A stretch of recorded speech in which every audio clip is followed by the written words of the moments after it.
പുതിയതിലേക്ക് എല്ലാവർക്കും സ്വാഗതം. അപ്പോൾ നമ്മൾ ഇന്ന് ഉണ്ടാക്കാൻ പോകുന്നത് മിക്സഡ് സാലഡാണ്. അപ്പോൾ അതിനകത്ത് വേണ്ടത് കുക്കുംബർ, 2 തക്കാളി, 1 ക്യാരറ്റ്, 2 നാരങ്ങ എടുത്തിട്ടുള്ളത്. അപ്പോൾ നമുക്ക് ഈ കുക്കുംബർ അറിയാം. അപ്പോൾ നമ്മൾ കുക്കുംബർ അരിഞ്ഞ് കഴിഞ്ഞു. ഇനി അടുത്തായിട്ട് നമുക്ക് തക്കാളി എടുക്കാമേ. തക്കാളി എടുത്തു. ഇനി ഇത് ഇവിടെ കളയുക. രണ്ടെണ്ണത്തിനെയും കളയുകയാണ്. ഇത് കളഞ്ഞിട്ടുണ്ട്. ഇത് നമുക്ക് അരിയാം.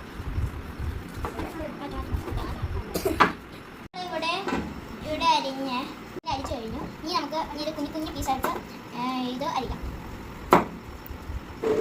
അപ്പം നമ്മൾ ഇനി ഇത് അരിഞ്ഞ് തീരാറായി ക്യാരറ്റ്. അപ്പോൾ നമുക്ക് ക്യാരറ്റ് അടുത്ത സ്ഥലത്തേക്ക് അത് പാത്രത്തിലേക്ക് മാറ്റാം. അപ്പോൾ നമുക്ക് നാരങ്ങ മുറിച്ച് ഇടാം. നാരങ്ങ മുറിക്കും.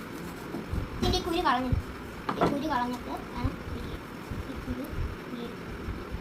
നമ്മൾ ഇരിയുവാണ്.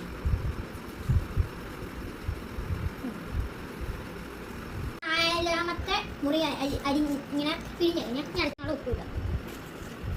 ഇത് നന്നായിട്ട് മിക്സ് ചെയ്യും. അപ്പോൾ നമ്മളിത് കഴിഞ്ഞിട്ടുണ്ട്. അപ്പോൾ ഒരു കുക്കുംബറാണ് കൊടുത്തു നോക്കി എങ്ങനെയുണ്ട്. എങ്ങനെയുണ്ട്?